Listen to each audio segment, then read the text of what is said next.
Some residents of the Umzumbe Ward 15 community are up in arms against a mine owned by SA Lithium, claiming that it has brought a trail of destruction and plunged their families' and individuals' lives into ruins. The miners denied this, saying it has benefited the community, having created more than 250 jobs since opening its doors 4 years ago. Let's speak to coal campaign manager at Groundwork, Robby, Mokgalaka. Of course, please do note that Newzroom Afrika did reach out to SA Lithium. They said the matter is with their lawyers and they would issue a statement. But Robby, a good morning to you. Thank you so much for joining us. This issue grabbing much of the country's attention this week. And I think one of the things that you've heard from the community is that this was at some point a peaceful community, but with blasting taking place almost 24 hours a day, that peace has all but gone. So talk to us firstly about the work of Groundwork and also what you make of the situation that is being faced by the Umzumbe community here. Thank you. Morning, Naledi, and good morning to all viewers. Groundwork is an environmental justice organization. We work on the environmental justice issues and also advocate for just transition, not only just energy transition, but just transition in totality. We work around the country, and we also work with people that are affected by coal mines. And of course, the experience of a coal mine and lithium mining, are similar in one or the other. Yeah, and I want to talk a little bit about the experiences of the community. So whether it be lithium or coal, it seems to be an ongoing discussion that the relationship between communities and the mines that come and operate where those communities are. I want to start with what some of those key issues are. I immediately think of things like social labor plans and the role that they play or should play in bringing synergy between the two role players. Yeah, Naledi, you see, we have a big problem. There's a big problem that the government and even the mining corporations should admit that, where the mine should be benefiting. When the mine is actually coming to a community, it should be benefiting those affected community people. And people get excited because they see opportunity of employment. They see some socioeconomic, development in their lives, that will change for better. But unfortunately, it turns out to be a curse in many forms, in such that people, they end up fighting the mine back, crying every day. Their life is changed for worse.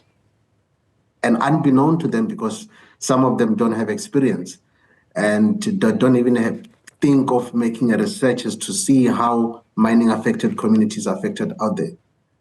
This is also because, hungry people are desperate people, and desperate people are vulnerable people, and vulnerable people always taken advantage of. Now, when they use employment as a bait to bite the buy-in of the community, and people, they run into that hoping that their life will change for better. Unfortunately, that is just a bait, because what those mining companies do is they promise employment without doing a skill assessment, without knowing who qualifies for that employment, who is employable, and whether or not the number will reach that 250, whatever number that they give. So that shows that they're just sort of using it as a bait, not based on facts within the community. How many people, in the community have matric? How many people have degrees? How many people have diplomas? How do you know, and how many of them qualify for the jobs, the type of jobs that you have? And yet you're saying, we will employ so many people. So that creates a lot of conflict at the end of the day between the community and the mine, because of the promises that they made and the expectation that was created by the mining corporations, and then communities start to protest. And often this leads to violence and killings and intimidations, because the community get divided now. And you have a migrant labor coming to the community, and they see those people as people that are going to take away what is expected of them, with that which they expect themselves, or what they're entitled to. And that then create a big friction. And it even ends up in killings within communities. Same with some Kelly, you've heard Mamfigilen Jangas was killed, and also Bazuka Khadeb in the Polobeni, and recently in the Melmoth area, where the Jindal is proposing a coal mine, an iron ore, not coal mine, an iron ore mining. People are killed, are intimidated. In March, one person was killed, and now in July, another person was killed in the same area. So it leads to violence and hostile environment, and which people are not supposed to be living in. People are supposed to be living peacefully and be employed and have their life developed.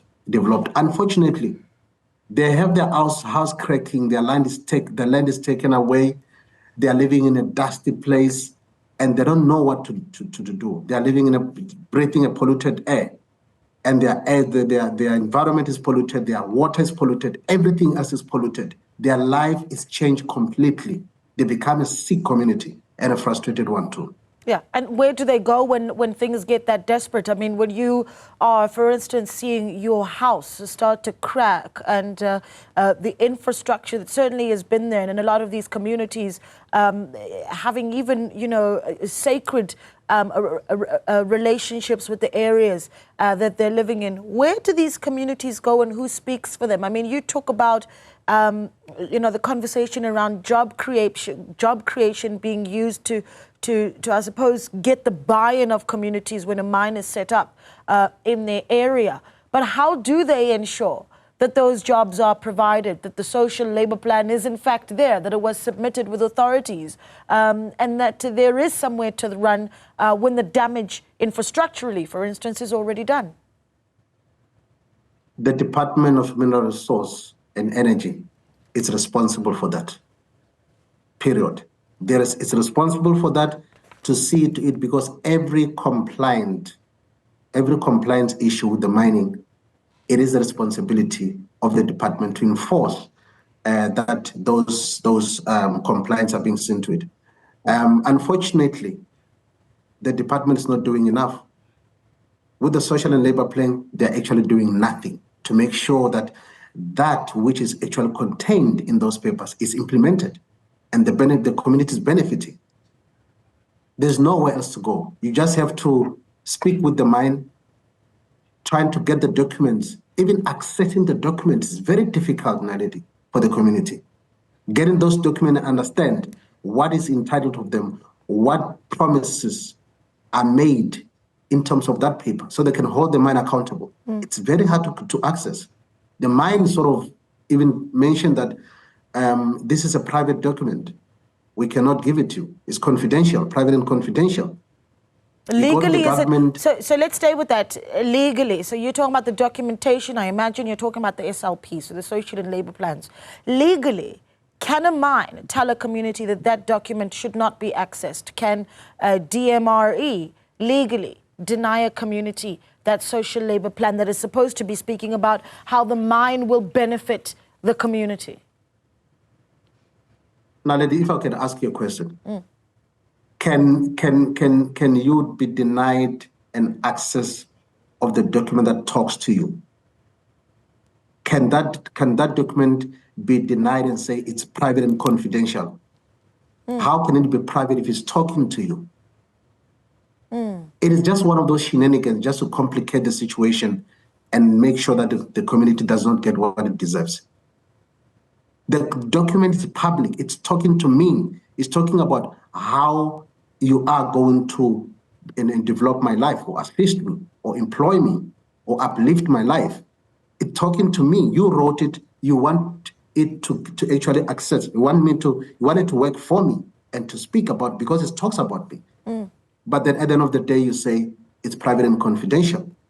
At the same time, yeah. At the same time, Robby, when these social labor plans, and now we're really speaking broadly around the mining community, or the mining sector, and a challenge that has been seen all too often, where the mining sector speaks to the communities that it operates in. Clarity around even how those SLP documents are written, right? That essentially they should be with the work of the community on what the community needs. So there should be consultation. Yes, does that always take place? Unfortunately, it doesn't happen. That is one of the gaps. It doesn't happen. The mine just sit alone, develop the document without consulting the community, and they come back to the community and say, this is what we have for you. They don't sit down with the community, consult with them, and find out what the community needs, but they decide for the community in the absence of the community, which is a big problem. In often situation, in some situation, some community would actually fight back and say, but you say you want to renovate a school or build as a garden. We don't have the skills for gardening, but what we need is this. And then there's a conflict, that becomes a conflict between the two. So that is one of the gaps that, in fact, the way these things are done in terms of developing the social and labor plan, making sure that it's accessible to the people that are a subject of that document. Yeah, it's supposed to be done. The government is supposed to be monitoring those and make sure and enforce compliance on those as well. Yeah. But it's not doing enough. You know, I think of what we've seen recently with the president obviously announcing the new cabinet and the way that I suppose he's shifted things around, where Gwede Mantashe now oversees the Department of Mining and Mineral Resources, right? Do you think that that's going to be a step in the right direction for mining communities? And I mean, your message to the minister as we enter the 7th administration? I don't see any change, Naledi. That is just one coin flipped onto the other side. We're still having Gwede Mantashe. We had Gwede Mantashe before. What do you expect? So the same thing will happen. And unless if the government sort of make sure that as a collective, there's a change, they learn from the past. Because what is more worrying, like I've mentioned, the issue of violence is that people are being killed, and people are being intimidated. People are being forced to leave their homes for their own safety and stay elsewhere. And as we speak now, we're having a campaign on HRD. It's a Human Rights Defenders campaign, and we'll be having a big protest or gathering in October this year on the 22nd, whereby we're calling for the development of a legal framework that seeks to protect human rights defenders, even with around the mining areas, around the country. It's not only for mining people, but different social justice spaces. So, and we would like the Newzroom Afrika as well to come on board. We'll invite you guys.